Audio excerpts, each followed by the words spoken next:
کہتے ہیں جی کہ ہمارے علاقے میں عصر کی اذان ایک مسجد میں 2:45 پر ہوتی ہے اور ایک مسجد میں 3:30 پر ہوتی ہے۔ جو مل جائے وہ ہم پڑھ لیتے ہیں۔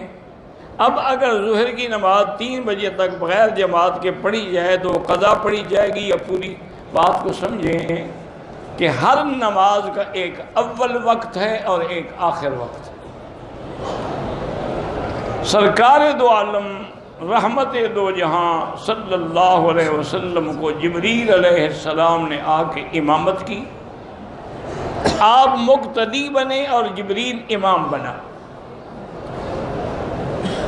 اسی سے علماء نے مسئلہ نکالا ہے کہ امامت المفضول علی الفاضل، کہ بھی مفضول بھی فاضل کا امام بن سکتا ہے، کیونکہ جبریل تو لا شک کا بھی ذالک مفضول ہے، حضور افضل ہے، لیکن تعلیم کے لیے حضور نے اس کے پیچھے 5 نمازیں اول وقت میں پڑھی اور 5 آخر وقت میں پڑھی، اور ساتھ یہ بھی بتلا دیا کہ ان کے درمیان جو وقت ہے وہ اسی نماز کا وقت ہے۔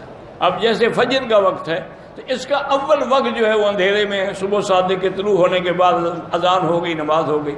آخر وقت جو ہے سورج نکلنے سے پہلے تک ہے، وہ بھی حدیث مبارک میں اسفروا بالفجر فإنها اعظم للأجر، کہ صبح کو دیر سے اور روشن کر کے پڑھا کرو، اس میں زیادہ ثواب ہے۔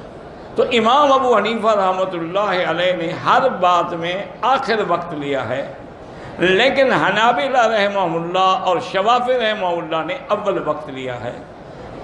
اسی طرح اہل حدیث حضرات جو ہیں وہ بھی اول وقت پہ نماز پڑھتے ہیں۔ تو جو 2:25 پہ اذان ہوتی ہے وہ اول وقت ہے اور 3:30 جو ہے وہ آخر وقت ہے، تو نماز تو دونوں وقتوں میں ٹھیک ہے۔